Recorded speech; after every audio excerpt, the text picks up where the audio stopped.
Polisi beberkan modus dan peran dari 3 pelaku sindikat penipuan online jual beli beras melalui sosial media Facebook yang ternyata dikendalikan dalam lapas.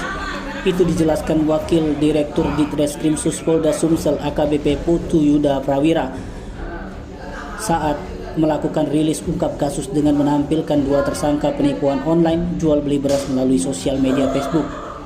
2 tersangka yang ditampilkan adalah US, seorang wanita, serta kakak iparnya, seorang pria berinisial FR. Keduanya merupakan warga asal Kecamatan Teluk Betung, Kabupaten Bandar Lampung. Sementara 1 orang tersangka OY, warga Bangurejo, Lampung Tengah, ternyata tengah menjalani proses hukuman di salah satu lapas di Lampung dalam kasus pencabulan anak, di mana dijelaskan kronologis penipuan itu bermula pada Jumat lalu. Saat itu korban MF mengunggah status tengah mencari stok beras dalam jumlah banyak. Dijelaskan juga cara pelaku meyakinkan korban dengan cara mengirimkan foto-foto gudang beras, bahkan juga 1 foto KTP. Korban MF yang percaya kemudian melakukan 2 kali pembayaran dengan cara mentransfer uang pada pertama senilai 20 juta rupiah, kemudian mentransfer kembali uang 65 juta rupiah dengan total 85 juta rupiah kepada pelaku untuk pembelian 10 ton beras. Dibeberkan pula peran dari kedua tersangka yang dihadirkan, di mana OY dan merupakan tunangan dari US meminta dicairkan rekening ke rekening, dan rekening yang digunakan adalah milik dari FR yang merupakan ipar dari US. Merasa telah pembayaran, kemudian esoknya Sabtu korban mengirimkan truk ke gudang yang diakui milik korban di wilayah Lampung. Setibanya truk itu dan beras telah di-dropping ke truk, sopir yang ingin pulang ke Palembang diminta pemilik gudang untuk membayar. Merasa ditipu, korban pun melaporkan penipuan tersebut ke Polda Sumsel berbekal bukti transfer kepada pelaku dan juga nomor rekening BRI salah satu pelaku. Akibat perbuatannya, sindikat penipuan online jual beli beras ini dikenakan melanggar pasal 35 JO pasal 51 ayat 1 Undang-Undang RI nomor 19 tahun 2016 perubahan atas Undang-Undang RI nomor 11 tahun 2008 tentang informasi dan transaksi elektronik dengan ancaman pidana penjara paling lama 12 tahun atau denda paling banyak 12 miliar rupiah.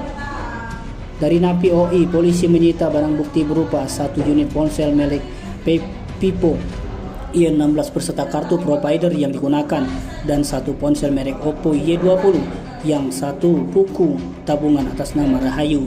Kemudian dari tersangka FR, polisi menyita barang bukti berupa 1 unit ponsel merek Oppo Reno 4F beserta nomor provider serta 1 buku rekening atas nama FR dan print out rekening koran FR.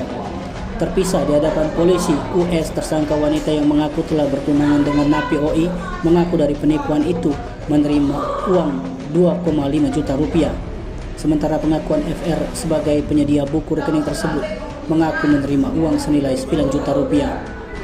Sisanya sebanyak 73,5 juta rupiah berada di tangan napi OI. Ini 6 perannya barang bukti. Baik, terhadap kasus penipuan online ini, pasal yang kita terapkan itu pasal 35 Undang-Undang ITE, di mana dari kejadian ini ada 3 tersangka yang berhasil kita amankan. Ada 2 yang kita tangkap, yaitu inisial US dan F, kemudian 1 lagi OY, itu ada di lapas. Pelaku bang ya? Jaringan lapas. Jadi pelaku OY ini menipu korban ini di lapas. Kemudian otak dari kejadian ini atau tindak pidana ini adalah OY, di mana OY ini ditahan dalam kasus pencabulan di Lampung. Jadi semua tersangka ini kita amankan di Lampung. Informasi salah satu tunangan. Ya, jadi tersangka OY atau otak dari penipuan ini adalah OY, di mana salah satu tersangka yaitu inisial US ini adalah tunangan dari tersangka OY. Jadi mereka juga kenalannya di media sosial, kemudian pembicaranya atau ketemunya di lapas.